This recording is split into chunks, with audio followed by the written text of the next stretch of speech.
jadi reporter tentang karir. Ya, jangan lupa teman-teman juga harus mempunyai kemampuan atau keahlian atau skill. Pasti nanti akan selalu terbawa kemana-mana ketika Anda melakukan liputan.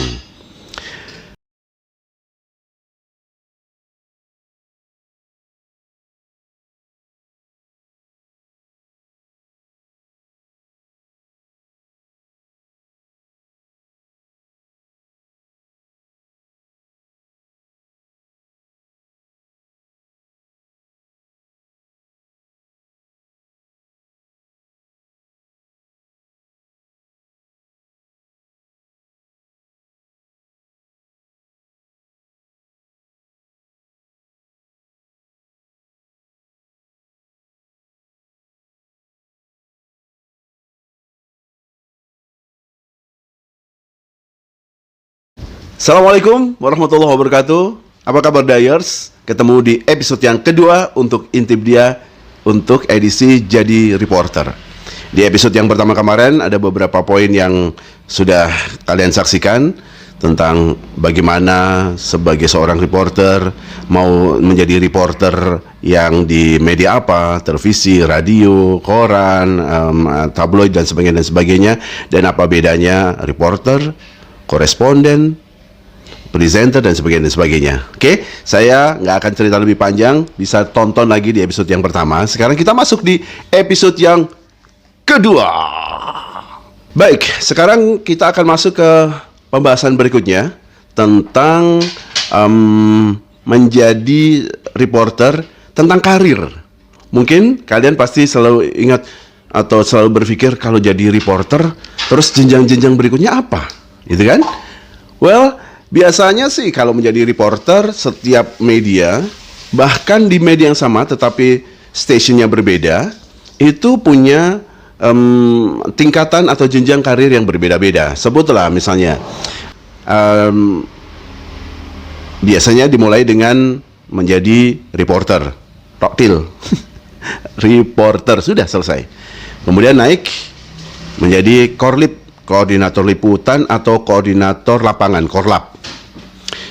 Terus naik lagi menjadi korda atau koordinator lapangan di daerah. Itu biasanya dia mengorganize para korlip atau korlapnya di wilayah tertentu. Misalnya saya korlap di daerah untuk sejumlah kota di Indonesia Timur, misalnya begitu, dan seterusnya ya. Baru kemudian menjadi produser dan endingnya menjadi seorang presenter. Bisa begitu, bisa yang lain lagi, misalnya dimulai dari seorang reporter, kemudian menjadi koordinator reporter, gitu ya. Baru kemudian head of reporter daerah, ya, dan menjadi produser, endingnya menjadi presenternya. Presenter pun bisa rangkap juga, karena nggak dia cuma ngebacain doang, tetapi dia satu waktu juga bisa diturunkan kembali menjadi seorang reporter, atau menjadi korlap, atau menjadi produsernya. Terserah media itu sendiri. Atau ada yang membuat karirnya reporter, kemudian korlip, koordinator liputan, kemudian produser, kemudian pimpinan redaksi. Ya, apapun, terserah media itu mau membuat karirnya bagaimana, diukur dari kecil atau besarnya media, liputan itu mencakup wilayah mana saja yang ingin dia cover, dan sebagainya. Bebas. Tapi begitulah kira-kira. Ada loh jenjang karirnya. Ada bahkan beberapa presenter televisi maupun radio yang memulainya juga tidak dari seorang reporter, tetapi dia langsung menjadi produser atau menjadi presenter, karena mungkin dia move dari stasiun satu ke stasiun yang lain, gitu kan. Termasuk juga pendidikan. Kemarin saya singgung-singgung sedikit kan di episode yang pertama. Pendidikan sih sebenarnya bisa dimulai dari pendidikan formal teman-teman. Bisa mulai dari S1-nya di komunikasi atau di jurnalis. Tetapi boleh jadi berasalnya tidak ada hubungan sama sekali. nggak masalah. Banyak teman-teman di media yang memulai karirnya itu di dunia media, tetapi basic pendidikannya, akademiknya nggak dari dunia media. Nggak masalah. Tapi juga jangan mengecilkan arti teman-teman yang memulai karirnya dari dunia pendidikan yang berasal dari media, bersaing di lapangan. Ya, oke. Kita masuk kemudian ke masalah tentang bagaimana berita itu diturunkan. Karena teman-teman, media mempunyai segmen, media mempunyai wilayah, dan ingin mendapatkan pembaca, pendengar, pemirsa yang berbeda. Ada yang khusus, misalnya media itu hanya bicara tentang kriminal, pasti dia akan lebih banyak berhubungan dengan stakeholder yang berkaitan dengan itu, dengan kepolisian, dengan kejaksaan, dengan pengadilan, dan sejenisnya. Termasuk juga reporter yang dibutuhkan adalah reporter yang sudah atau ngerti atau tatak gitu ya bahasa Jawanya dengan dunia-dunia semacam itu. Bisa-bisa dia diturunkan di lapangan karena ada perampokan malam hari. Bisa jadi loh, bisa. Atau misalnya Anda adalah reporter untuk masalah yang berkaitan dengan fashion, dengan entertain. Wow, kelihatannya menarik ya, tapi jangan salah duga. Biasanya kalau Anda sudah masuk ke dunia entertain, liputan-liputan entertain, berarti Anda harus siap dengan dunia-dunia semacam itu. Narkoba lah. Atau mungkin drugs, atau mungkin minuman keras, miras, dan sebagainya, untuk bisa mendapatkan berita menarik. Saya punya teman yang dulunya berawal dari teman di media cetak, yang kemudian dia harus menempuh dengan cara-cara semacam itu untuk mendapatkan hasil yang bagus untuk menghasilkan sebuah novel. Teman-teman juga harus mempunyai kemampuan atau keahlian atau skill. Ya, ini yang membedakan pada akhirnya menurut saya dari mana Anda berasal. Maksudnya dunia pendidikan formal apa terakhir yang Anda tempuh akan menentukan di bagian ini teman-teman. Memang skill bisa didapat satu, otodidak. Kita cari-cari, kita membaca, kita melihat, kita ngobrol, kita ketemu, dan bertambahlah ilmu kita. Itu yang otodidak. Tetapi skill juga bisa didapatkan tentu dari media di mana Anda nanti akan bekerja. Ada training lah semacam itu. Kemudian magang dan sebagainya, sehingga pada akhirnya teman-teman akan mempunyai tambahan kemampuan atau keahlian. Skill juga bisa didapatkan karena mungkin media itu mengadakan semacam workshop, atau mengikuti atau menugaskan karyawannya untuk mengikuti beberapa kegiatan pendalaman ilmu tentang dunia yang sedang diterjuni. Bisa jadi. Atau juga bisa jadi bisa mengikuti dari mencontoh. Ya, karena ini juga paling efektif loh. Ikut dengan reporter atau produser atau juga presenter yang sudah senior, yang sudah lebih dulu terjun di dunia media itu, Anda disuruh ngikut aja pokoknya, ngintili kemanapun mereka bertugas. Di situ Anda, oh harus begitu, oh harus begini, nggak harus begitu nah, harusnya begini nih, dan sebagainya. Itu bisa menambah kemampuan Anda, skill. Jangan lupa, jangan tinggalkan dan jangan pernah capek dan lelah untuk belajar. Skill bagian Anda untuk bisa terus growth, develop. Oke? Well, kita lanjut lagi tentang apa juga yang harus Anda kuasai. Sahabat, jangan lupa, Dayers, Anda juga harus mempunyai kemampuan untuk menguasai teknologi. Nggak ada hubungan dengan teman-teman yang kerja atau kuliah di dunia IT misalnya. Ada baiknya memang Anda juga memiliki kemampuan untuk itu, tidak harus ahli, tetapi Anda menguasai. Ya kan? Tidak harus ahli, tapi Anda harus menguasai. Standar lah, misalnya Anda sebagai seorang reporter radio, berarti Anda juga harus tahu bagaimana penggunaan peralatan untuk peliputan. Handphone yang paling sederhana kan. Terus kemudian ada yang biasa dibawa kemana-mana tuh, yang kualitas audionya cukup bagus, Marantz. Itu juga Anda harus memiliki kemampuan untuk bisa mengoperasionalkannya. bagaimana memotong pembicaraan, bagaimana mengedit ya, menyuarakan suaranya lebih keras, keras dalam arti audionya ya. Kemudian juga menyetel bagaimana menyambung pendapat atau opini atau komen dari narasumber A disambung dengan narasumber B dan seterusnya. Termasuk juga sekarang ini khususnya teman-teman di radio sudah growth untuk bertambah masuk ke dunia digital, itu harus menguasai kemampuan untuk liputan menggunakan kamera. Minimal kamera dari handphone. Ya, dari handphone. Ada lagi yang mereka menggunakan kamera yang betulan. Iya, kamera yang betulan. Ini enaknya atau mungkin juga resikonya ya, menjadi reporter di radio. Karena menjadi reporter di radio berarti teman-teman harus menguasai teknologi yang multi. Seperti halnya penyiar radio, nggak cuma kemampuan untuk bersuara, berolah vokal, tetapi juga kemampuan untuk mengoperating peralatan siaran, mengcombine lagu-lagu, iklannya masyarakat, iklan komersial, kemudian wawancara dan sebagainya ya kan. Reporter radio juga begitu.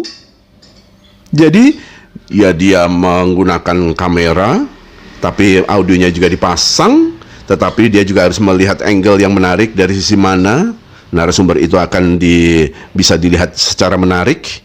Karena ada loh beberapa narasumber yang mintanya, kalau ngeliput saya jangan ambil sisi depan ya, ambil sisi kanan doang. dan sebagainya. Oke, lanjut. Kemudian juga untuk reporter televisi pun demikian. Ya sekarang ini memang sih paling nggak kalau menjadi reporter televisi atau reporter print, majalah, koran, tabloid dan sebagainya biasanya 2 orang. Ada reporter khusus nulis, ada yang khusus kamera, video, atau biasanya disebut dengan campers ya, kamera personal. Nah 2 orang. Ya apapun lah. Satu waktu Anda harus siap kalau ternyata Anda harus liputan, ternyata campers Anda nggak ada, nggak siap, sakit atau dan sebagainya. Anda, sahabat Dares, harus juga mempunyai kemampuan untuk empati. Ini susah loh kalau nggak dilatih. Ini susah loh kalau Anda tidak tebal empati. Ya, contoh paling sederhana liputan yang harus Anda ambil adalah kebakaran misalnya, musibah, bencana. Bagaimana kalau Anda tidak mempunyai empati? Orang yang sudah masuk ke dalam jurang, luka-lukanya berat, tidak Anda tolong, tetapi Anda wawancarai. Wow. Apalagi nih? Jadi mau tidak mau empati harus Anda punyai. Saya belum punya, saya masih tipis. Belajar.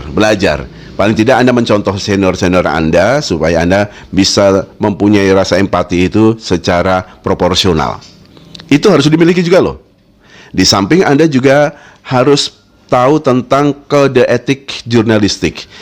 Sahabat Dayers, biasanya teman-teman di media, di televisi, di radio, di koran, di majalah, di tabloid atau online dan sebagainya itu mengenal yang disebut dengan P3SPS atau Pedoman Perilaku Penyiaran dan Standar Program Siaran.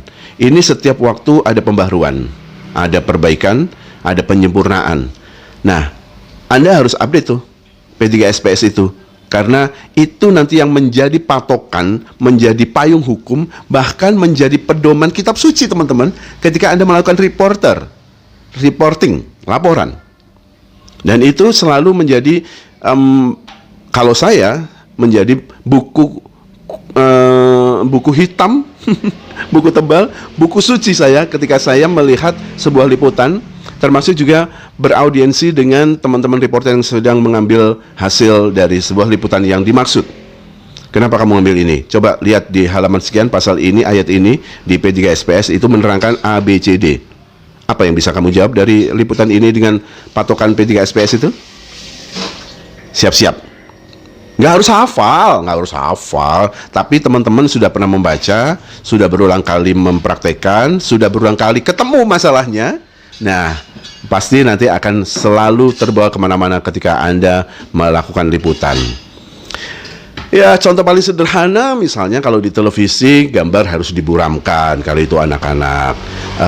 Kalau di print itu inisial nama misalnya, atau juga kalau anak-anak tadi ya sudah ditutup, atau kalau masalahnya belum jelas tidak boleh menyebut dia sebagai tersangka, terdakwa, atau Anda sudah menjustifikasi misalnya.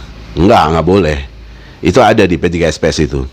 Termasuk misalnya kapan berita itu harus diturunkan.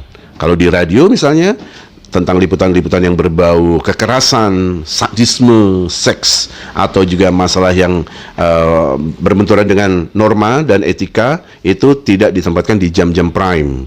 Biasanya ditaruh jam 9 malam ke atas, dan seterusnya dan seterusnya. Kuasai itu karena ini penting. Yang tidak kalah perlunya Anda punyai adalah sikap mental. Yes, sikap mental. Karena biasanya kalau ngomong ini sangat individual, sangat subjektif. Dimulai dari ketika dia berniat masuk ke dunia media. Ingat loh, ketika kita baru masuk ke dunia media, itu sudah harus kita patok, kita mempunyai standar apa, sampai pada akhirnya mempunyai resiko apa atas pekerjaan yang Anda lakukan. Jangan pernah merubah ketika Anda tidak tahu arah. Jangan pernah merubah ketika Anda tidak tahu arah. Jadi siapkan betul resiko yang nanti akan Anda hadapi. Seorang reporter, apapun, online, televisi, radio, print, dan sebagainya itu punya resiko, teman-teman. Seperti hidup kan? Hidup juga penuh resiko, dan pekerjaan pun punya resiko.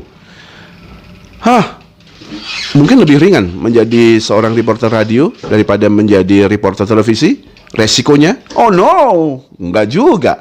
Teman saya mengikuti liputan beberapa kali, seorang reporter radio, matanya sampai nggak bisa melihat salah satunya, kena molotov. Tapi ada teman saya, memang dia bertugas untuk melakukan liputan perang atau liputan musibah. Hari ini dia sehat saja. Ya, sampai hari ini dia masih merasakan ada bau-bau di sekitar pipinya sini, gara-gara dia meliput bencana dari naik gunung sampai turun gunung membawa jenazah. Dan jenazah yang baru diketemukan 3 pekan setelah itu ada cairan yang bau, dan sampai hari ini dia merasakan bau itu tidak pernah hilang. Padahal sudah disabun, sudah dibersihkan dengan macam-macam lah gitu. Siapkan ya. Dan yang terakhir, yang paling penting juga adalah punyai khas atau ciri khas. Mungkin Anda memulainya dari belajar. Mungkin Anda memulainya dari imitasi, mencontoh. Salah? Enggak. Saya juga memulai 32 tahun yang lalu dengan mencontoh. Saya mempunyai beberapa idola untuk kegiatan siaran seperti ini, untuk menjadi reporter seperti ini, untuk membuat iklan seperti ini, untuk menjadi seorang MC. Saya mencontoh MC A, B, C, dan sebagainya. Pada akhirnya kita akan ketemu dengan diri kita sendiri. Kita tahu kemampuan kita di mana, kita tahu di mana kekurangan kita. Maka kombinasikan, perbesar kelebihan, dan minimize kekurangan Anda, dan itulah Anda. Jadi menjadi seorang reporter pun harus juga begitu. Apapun, sekali lagi, media yang Anda punyai. Well, sahabat Dayers, itu dia catatan-catatan penting ketika Anda ingin menjadi seorang reporter di media. Mudah-mudahan cukup. Kalau kurang jelas, bisa bertanya saya langsung lewat WA di nomor ini. Oke, atau email di sini.